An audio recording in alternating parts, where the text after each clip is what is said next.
وہ جا رہے تھے مصر کی طرف، اور جو شاہ مصر تھا، یا جس کو آپ فرعون مصر بھی کہہ لیں، جس کا نام رخیون بتایا جاتا ہے اس کا اصل نام، اور اس کا جو عہدہ تھا یا ڈیزگنیشن آپ کہہ لیجئے، وہ تو 30 یا سلاتیس بتایا جاتا ہے، اس کا واقعہ پیش آیا۔ اللہ تعالیٰ نے حضرت ابراہیم علیہ السلام اور سیدہ سارہ کو ابھی تک اولاد نہیں دی تھی۔ سیدہ سارہ نے حضرت ابراہیم علیہ السلام سے کہا کہ آپ سیدہ ہاجرہ سے جو بیوی والے تعلقات ہیں، جو بھی اس شریعت میں تھے، وہ آپ قائم کر لیں۔ اللہ تعالیٰ نے حضرت اسماعیل علیہ السلام کی صورت میں ایک بیٹے عطا کیے۔ بیٹا ہونے کے بعد سیدہ سارہ جو تھیں، ان کے دل میں جو وہ ایک سوکنوں والا معاملہ ہوتا ہے، یہ بات آئی کہ یہ ہر وقت اب ان کا زیادہ جو قلبی رجحان ہے سیدنا ابراہیم کا ادھر لگا رہتا ہے، تو انہوں نے یہ کہا کہ ان کو میری نظروں سے دور کرو۔ اللہ کے حکم آنے پہ آپ نے فلسطین سے اس فیملی کو لیا اور لا کے مکہ مکرمہ میں آباد کر دیا۔ حضرت اسماعیل اپنی والدہ مائدہ کے ساتھ یہیں پہ رہتے رہے، اور پھر اسی لڑی میں سے اللہ تعالیٰ نے آخری پیغمبر جناب نبی کریم علیہ السلام کا جو ہے وہ چناؤ کیا۔ آپ اس دنیا میں جب تشریف لائے، ہم یوں بھی کہہ سکتے ہیں کہ حضرت ابراہیم علیہ السلام کے کوئی 2500 سال کے بعد نبی کریم علیہ السلام اس دنیا میں آتے ہیں۔ حضرت اسماعیل علیہ السلام کے 12 بیٹے ہوئے، جن میں سے نابت اور قیدار بہت مشہور ہوئے۔ حجاز کے تمام جو عرب ہیں،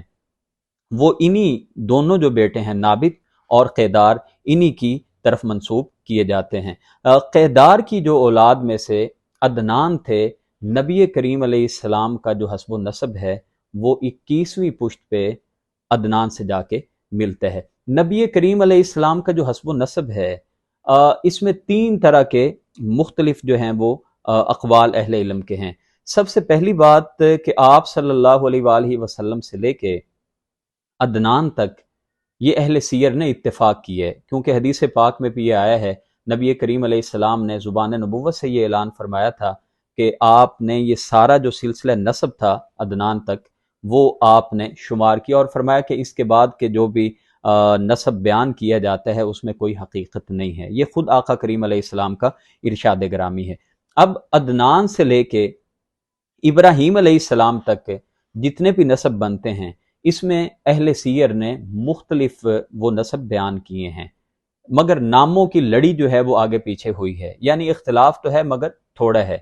اتفاق نہیں ہے عدنان سے لے کے حضرت ابراہیم علیہ السلام تک، اور سیدنا ابراہیم علیہ السلام سے لے کے حضرت آدم علیہ السلام تک تو شدید اختلاف پایا جاتا ہے کہ نسب وہ افراد کی جو لڑی ہے، جو نسب ہے وہ کیسے ہے، تو شدید اس میں اختلاف ہے۔ عرض کرنے کا سارا یہی مقصد ہے کہ ہم انحصار عدنان تک جو ہے وہ کر سکتے ہیں، اور نبی کریم علیہ السلام کا حسب و نسب بھی ہمیں جاننا بہت ضروری ہے۔ محمد بن عبداللہ بن عبد المطلب بن ہاشم بن عبد مناف بن قصی بن کلاب بن مرہ بن کعب بن لوئی بن غالب بن فہر بن مالک بن نضر بن کنانہ بن خزیمہ بن مدرکہ بن الیاس بن مضر بن نزار بن معد بن عدنان۔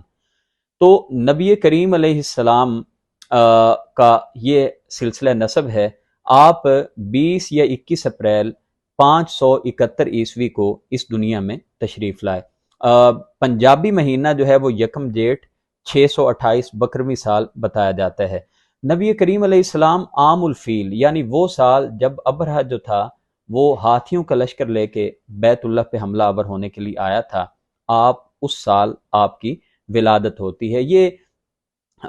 یہ جو واقعہ ہے یعنی ہاتھیوں کے لشکر والا، یہ فروری کے اخیر میں یا مارچ کے شروع 571 عیسوی میں بتایا جاتا ہے۔ تو اہل سیر نے 2 طرح کی آراء بیان کی ہیں کہ نبی کریم علیہ السلام اس واقعے کے کتنے روز کے بعد پیدا ہوئے۔ یہ بھی یاد رکھنے کی بات ہے کہ آج کی طرح جیسا ہمارا ایک کیلنڈر کا نظام ہے، ہمیں تاریخیں یاد رہتی ہیں، عرب میں ایسا کوئی تصور نہیں تھا، بلکہ جو بڑا واقعہ رونما ہوتا تھا اسی واقعے کو بنیاد بنا کے وہ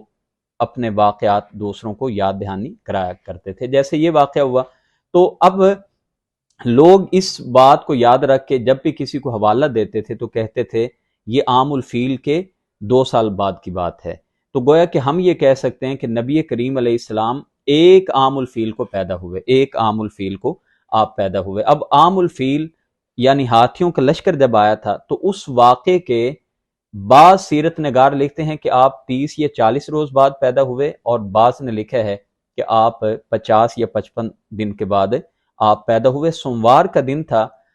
جہاں تک اسلامی تاریخ کی بات ہے تو سوموار کے روز آپ صبح صادق کے وقت میں اس دنیا میں تشریف لاتے ہیں۔ جہاں تک اسلامی تاریخ کی بات ہے اس میں بھی اختلاف پایا جاتا ہے۔ بعض نے نبی کریم علیہ السلام کی جو ولادت ہے وہ 12 ربیع الاول بیان کی ہے، بعض نے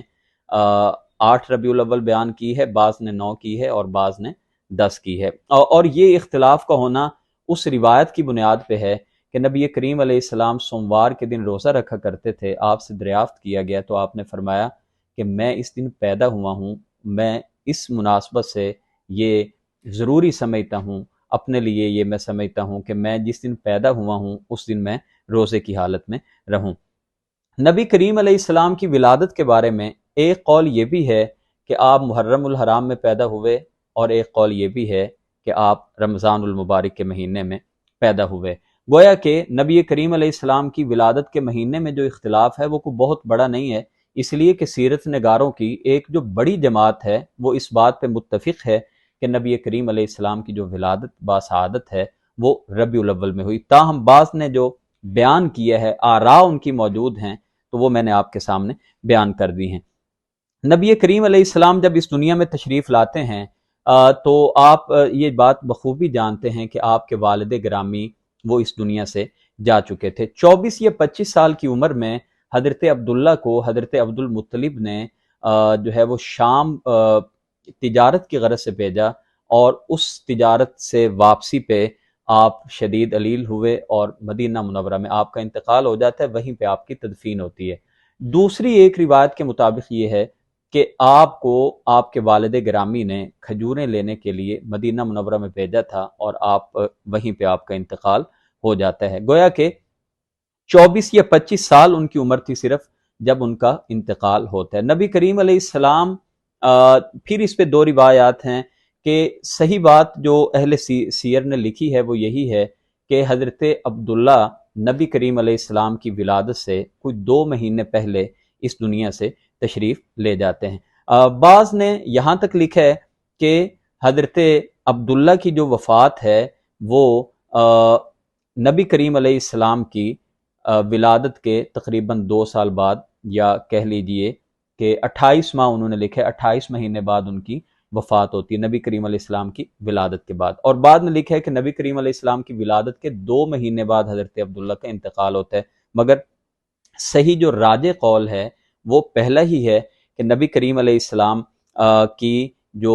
ولادت سے پہلے آپ کے والد گرامی سیدنا عبداللہ اس دنیا سے تشریف لے جا چکے تھے۔ حضرت عبداللہ نے جو ترکہ چھوڑا ہے اپنی فیملی کے لیے، اس میں 5 اونٹ، بکریوں کا ریوڑ اور ایک حبشی لونڈی ام ایمن بتائی جاتی ہیں، جن کا اصل نام برکت تھا، جنہوں نے نبی کریم علیہ السلام کو گود میں کھلایا۔ ام ایمن یہ بڑی معروف صحابیہ بھی ہیں، اور بعض سیرت نگار ان کو سیدہ خدیجہ الکبریٰ کے بعد خواتین میں سے دوسری خاتون بیان کرتے ہیں جنہوں نے ایمان کو قبول کیا۔ نبی کریم علیہ السلام کی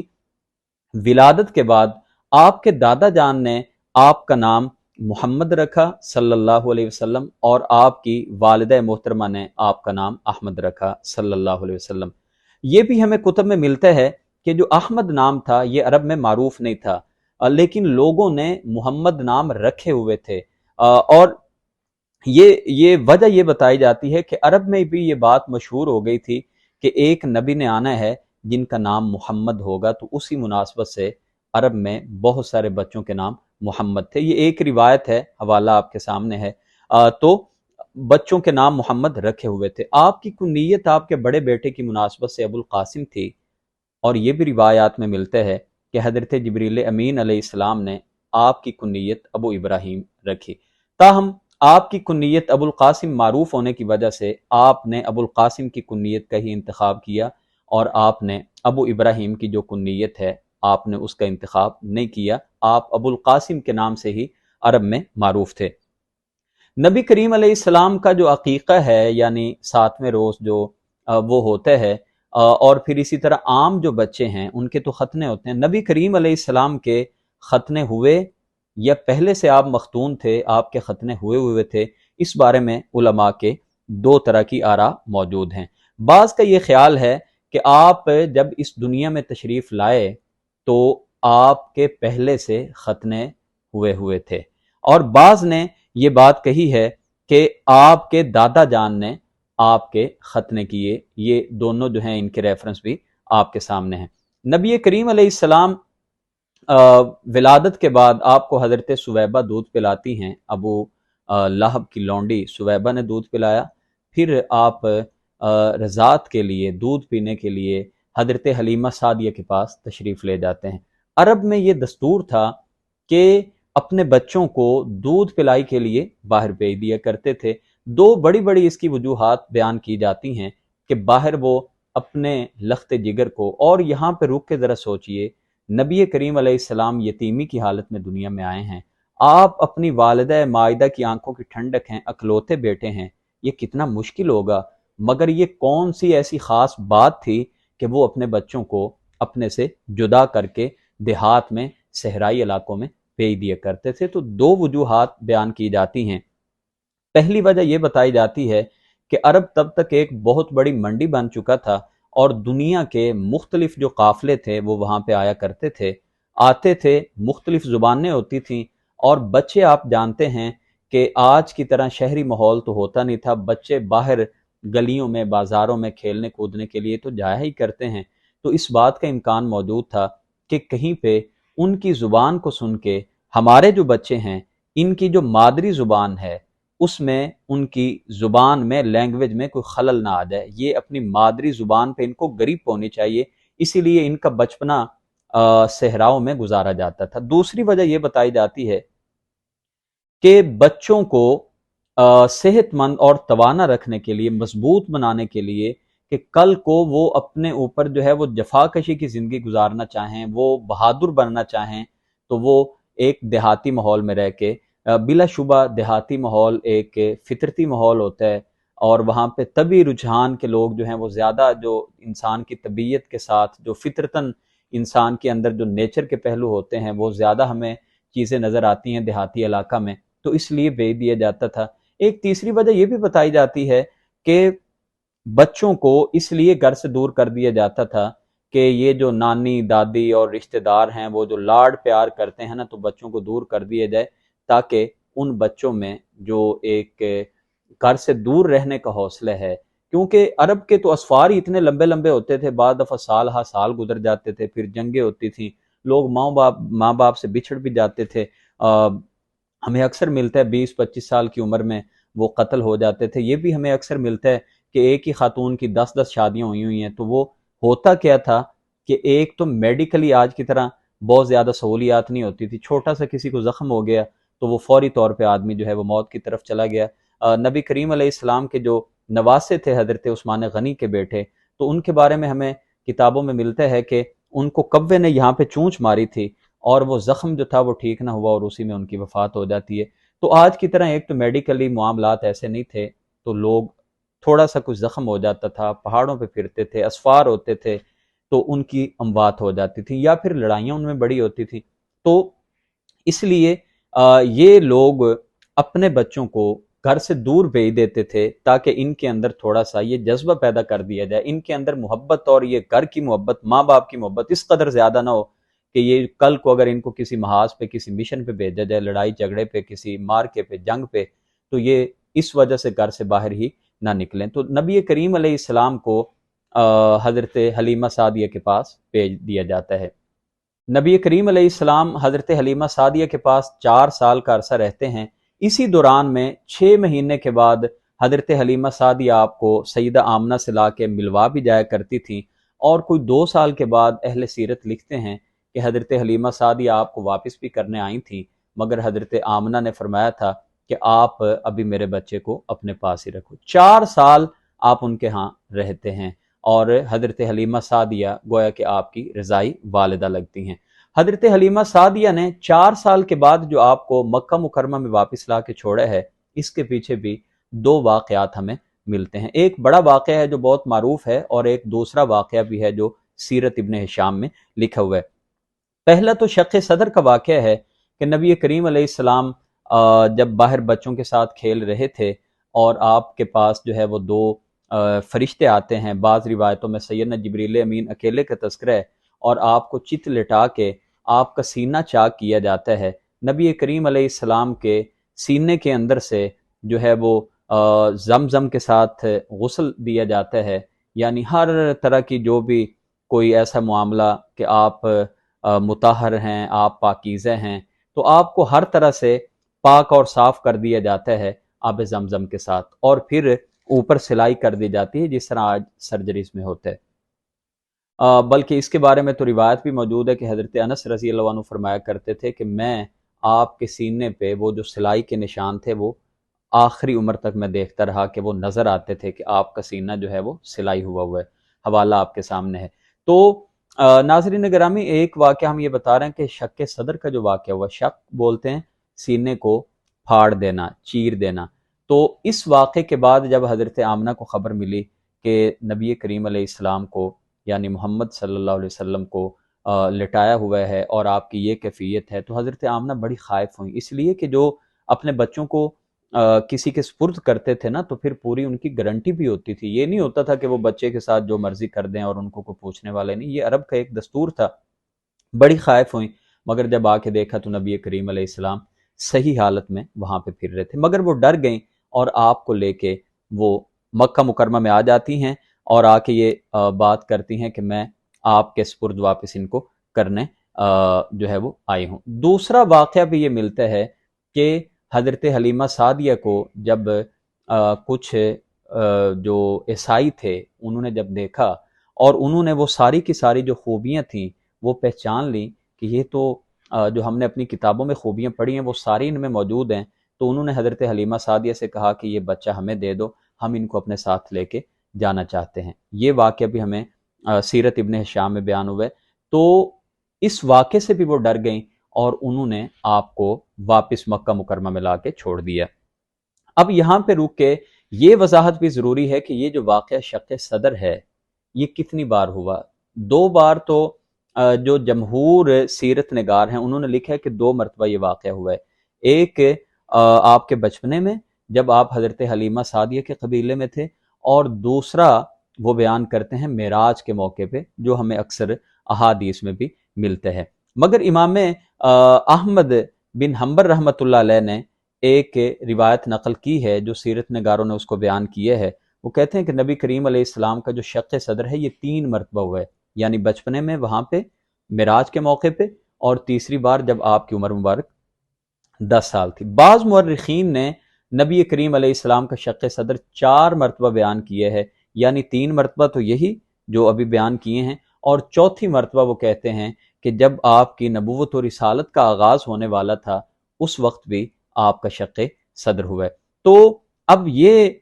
جب حضرت حلیمہ سعدیہ آپ کو لے کے آتی ہیں واپس مکہ مکرمہ میں، یہاں پہ ہمیں ایک اور بھی واقعہ شاذ جو کتب سیرت ہیں ان میں یہ ملتے ہیں، اور اس کو سیرت ابن ہشام میں یہ واقعہ موجود ہے کہ جب حضرت حلیمہ سعدیہ آپ کو چھوڑنے کے لیے آتی ہیں تو نبی کریم علیہ السلام مکہ مکرمہ میں گم ہو جاتے ہیں۔